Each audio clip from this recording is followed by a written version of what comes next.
Ils ont tué le centre-ville. C'est ce que dénonce le directeur général des brûleries Faro, Maxime Faby, qui a publié une lettre ouverte sur les réseaux sociaux. Il dénonce principalement le manque d'accès et de stationnement qui aurait mené aux récentes fermetures de commerces sur la rue Wellington.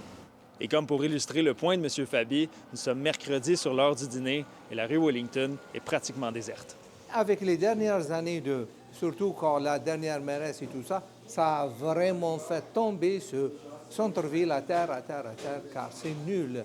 Depuis 31 ans que je suis ici, j'ai jamais vu ça. On est déjà en processus là, de regarder d'autres locaux, puis là, justement, on attend pour signer un bail ailleurs, puis tout.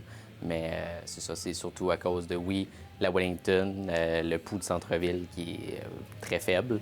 Puis c'est surtout ça là, qui fait qu'on veut quitter, avoir un petit peu plus de clientèle, du parking, de la visibilité surtout. C'est la même chose. Si ça continue comme ça, moi, je peux rester comme un bon 4-5 mois, mais si je vois que ça va mal, si j'arrive pas dans mes calculs, qu'est-ce que je vais faire ici?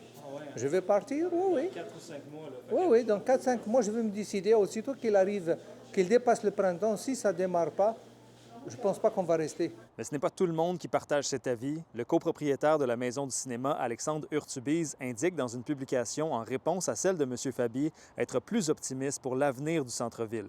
Sur l'enjeu de l'accessibilité, il ajoute que de trouver un consensus avec tous les commerces du secteur est à peu près impossible. Ce qui est un peu dommage, en fait, c'est qu'actuellement, on travaille pour avoir une vision commune au centre-ville, avoir une vision de communauté.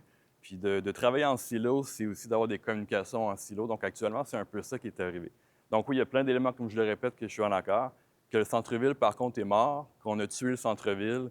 Accepter ça, c'est faire partie un peu du problème, malheureusement, d'accepter qu'on a tué le centre-ville. On rêve tous d'une rue Wellington qui est débordante d'animation, mais il faut, je crois, y aller une étape à la fois.